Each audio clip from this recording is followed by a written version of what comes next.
How to hide photos and videos on iPhone. So let's see. First open settings, then scroll down. Here you can see apps, open apps. Scroll down. Here you can see photos, open photos. Then find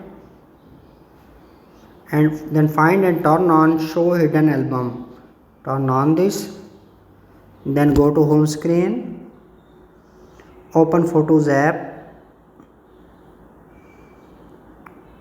Tap and hold image you want to hide.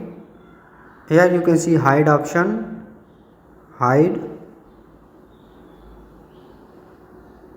For open hidden images and videos, go to collections. Scroll down. Here you can see hidden.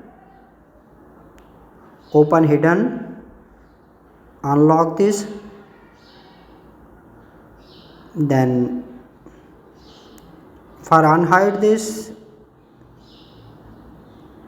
tap and hold, then unhide.